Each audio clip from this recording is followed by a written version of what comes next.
Imagine you're a 22-year-old walking into your very first corporate job. Okay, I'm picturing it. Right, so you sit down at your desk, and you are ready to earn your stripes. Your whole plan is to tackle the grunt work, Yeah, the classic dues paying. Exactly. Summarizing the morning meeting, formatting the weekly data spreadsheet, maybe drafting a few basic memos. The tasks that used to take all week. Right.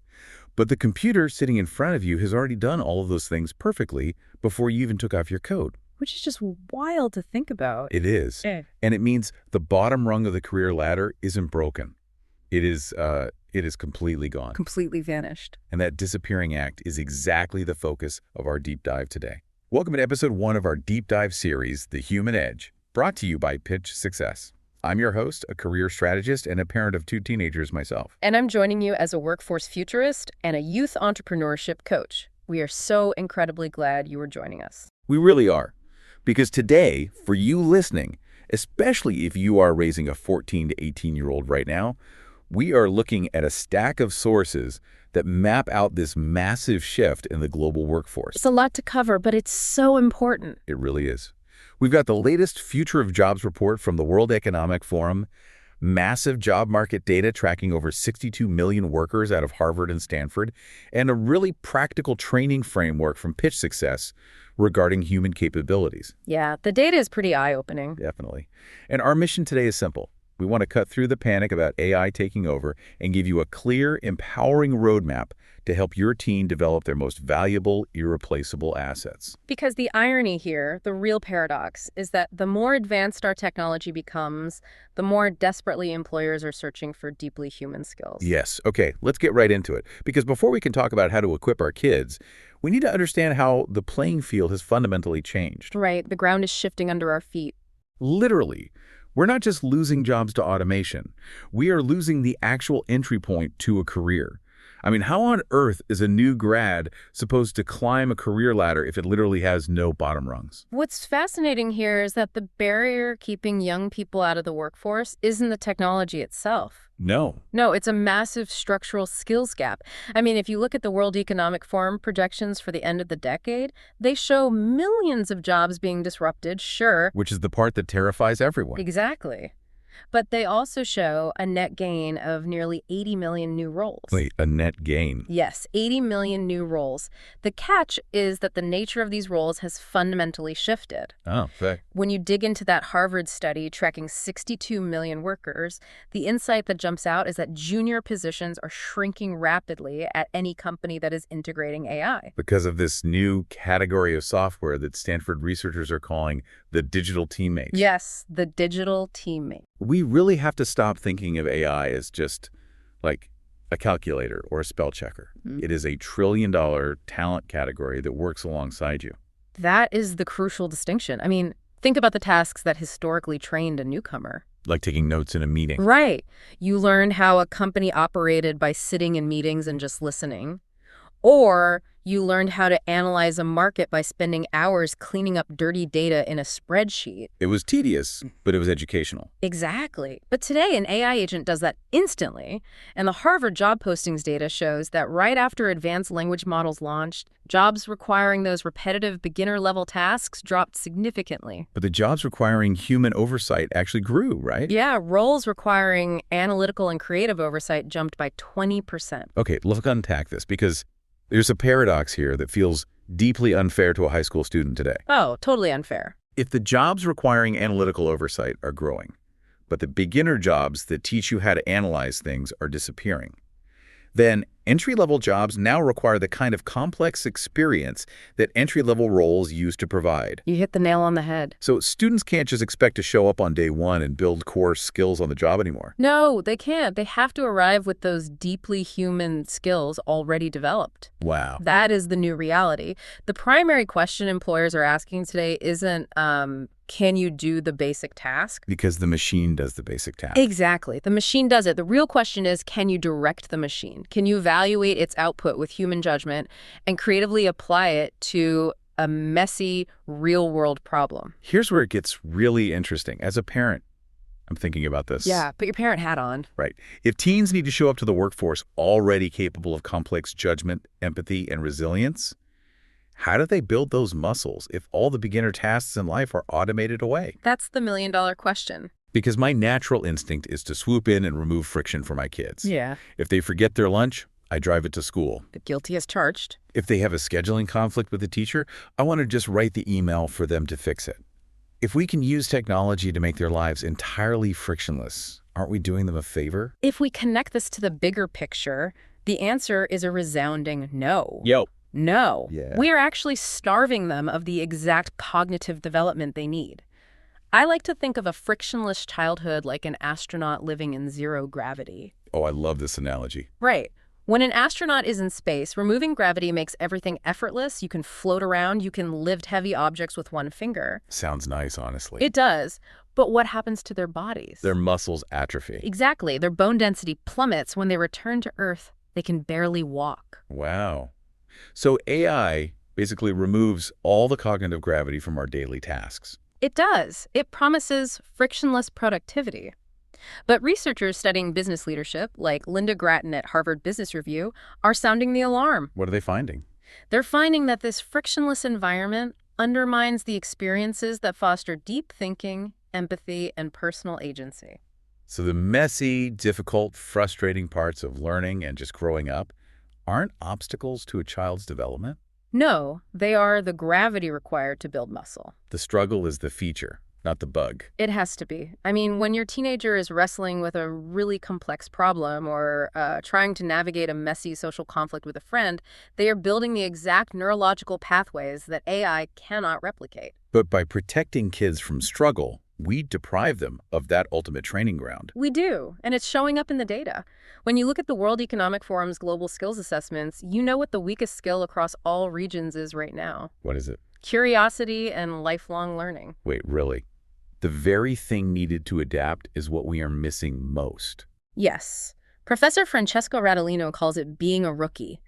We have to teach students how to fail, unlearn, and try again as rookies. So as a parent, when your kid faces a household challenge, say, the Wi-Fi router breaks, or a family vacation flight gets canceled, instead of fixing it for them while they play on their phone, that is a leadership lesson waiting to happen. Exactly. You ask them, how would you solve this? And let them navigate the friction. Right. But wait, isn't deficiency a good thing? Like if my kid uses AI to instantly write an apology text to a friend they offended, they resolve the conflict quickly. Well, they resolve the surface of the conflict, but they bypass the neuroplasticity that comes from feeling awkward, sitting in the discomfort of guilt, and figuring out the right words to repair human trust. Oh, that's deep. By outsourcing the apology text, they miss the entire lesson in empathy. That makes total sense. Yeah. We know we need to build these muscles, but we need a vocabulary for it. How do we actually measure this cognitive gravity? Which is exactly why frameworks like PitchSuccess are gaining so much traction in the research we looked at today. Yeah, they've built an assessment model that actually quantifies these human skills. Right, because soft skills just sounds too passive. Yeah, it sounds like something you just magically have or you don't. Exactly. But these are highly dynamic cognitive capabilities. PitchSuccess has mapped out 6 core human capabilities that form this human edge. And they take these abstract ideas and give families a way to measure and practice them, which I love. So let's break them down. The first one in the PitchSuccess framework is insight. Insight. Now, global economic forums consistently rank analytical thinking as the #1 core skill for the future. They do.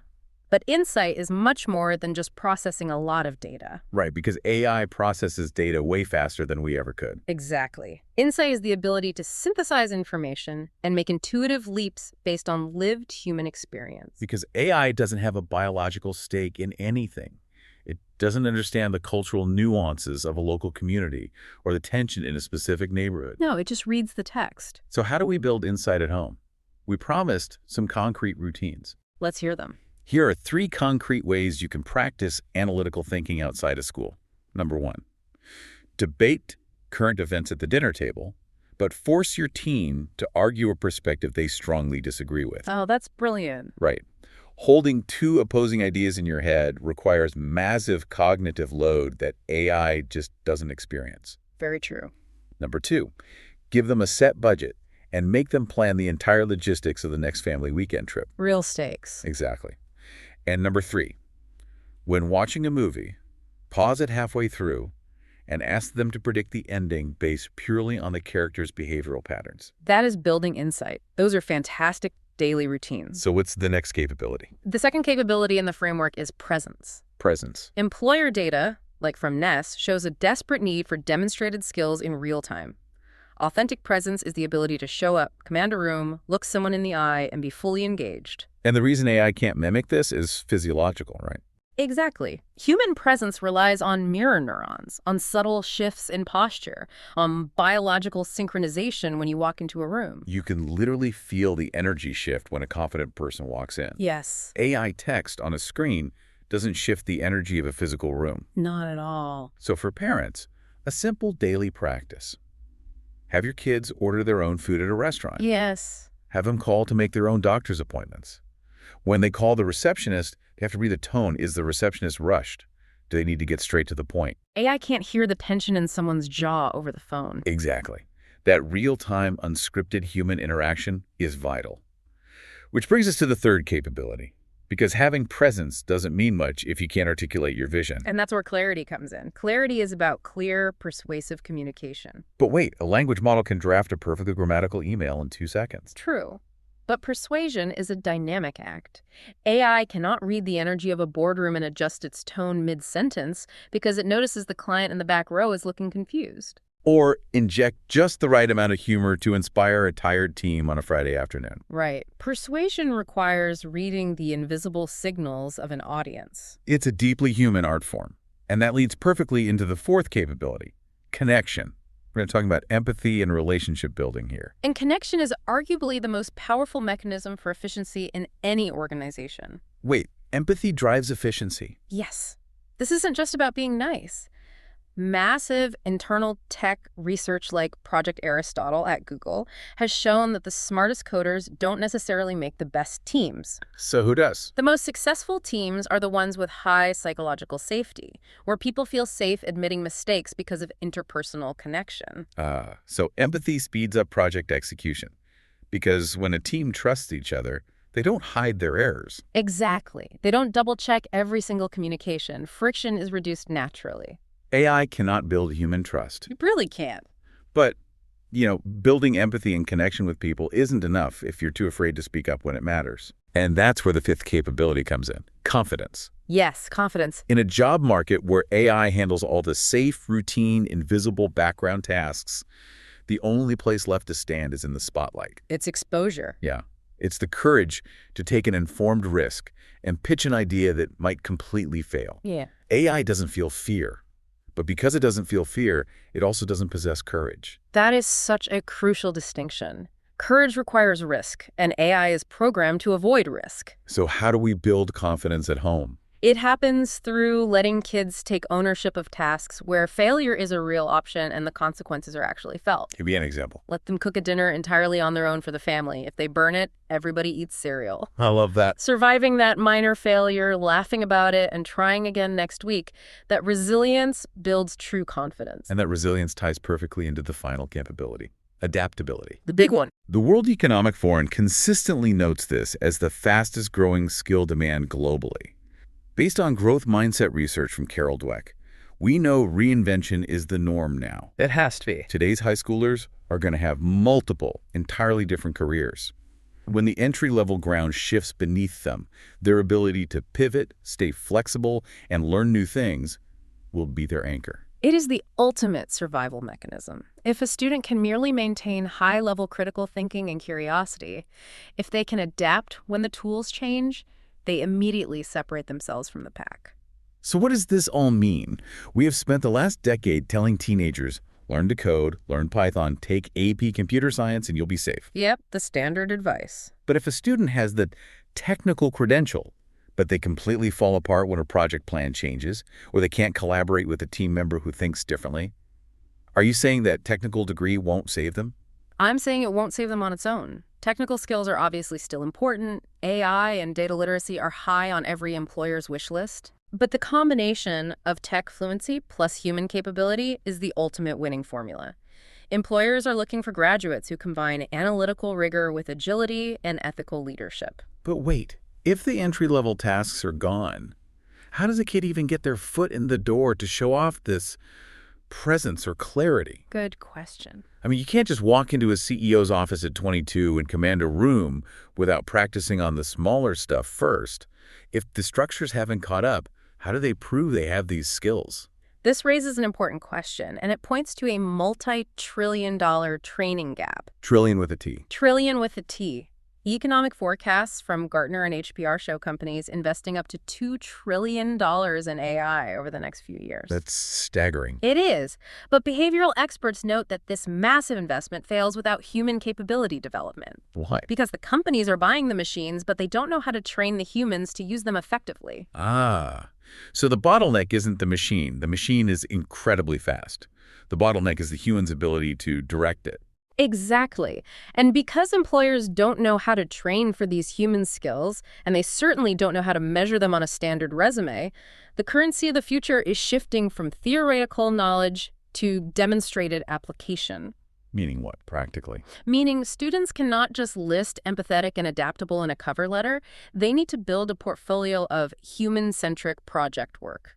We have to talk about this portfolio approach because this completely flips the narrative around teens using AI. It really does. Right now, parents are worried kids are just using AI to write their history essays and cheat on their homework. Yeah. How do we turn an AI hobby into a leadership portfolio? By encouraging them to use AI as a co-pilot to build real-world projects that showcase their human judgment. Give me a real-world scenario. Okay, let's say a teen is passionate about the environment. Instead of just writing a paper for school, they can use an AI agent to help them write the code for a basic app that tracks local community recycling schedules. So the AI does the grunt work of coding.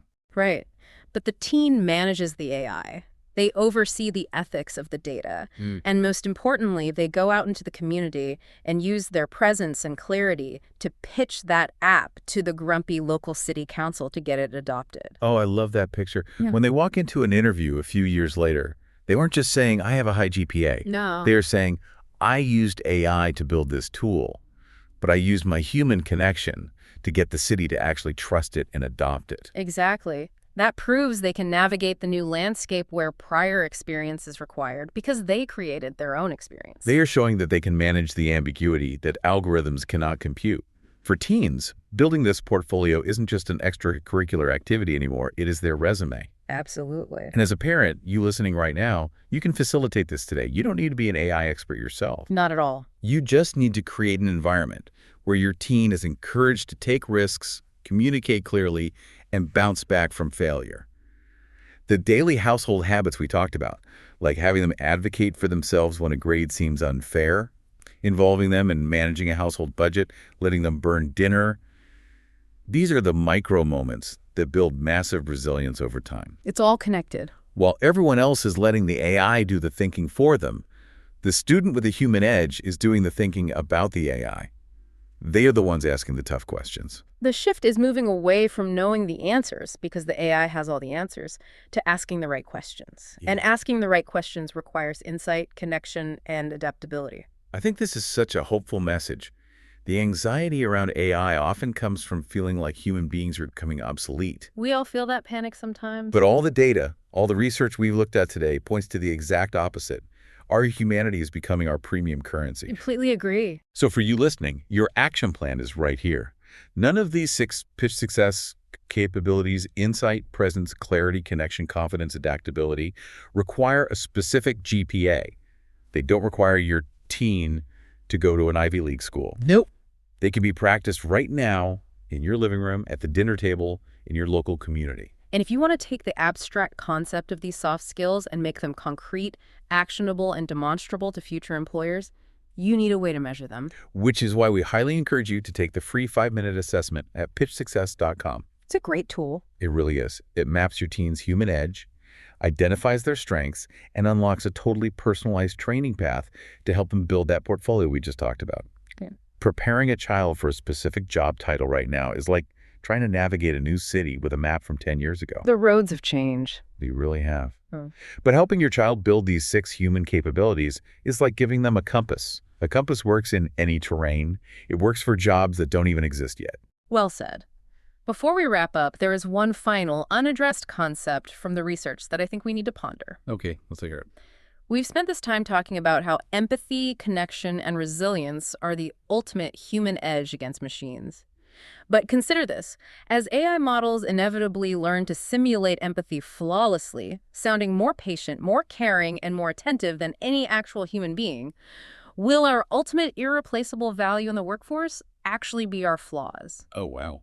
Will the messy, unpredictable, shared vulnerability of being an imperfect human become the most highly prized currency of all? I mean, if a machine can be perfectly polite and infinitely patient, maybe the thing we will crave most is a human being who is genuinely moved, genuinely frustrated, and authentically real. Exactly. The messy human recipe might just be the only one worth following.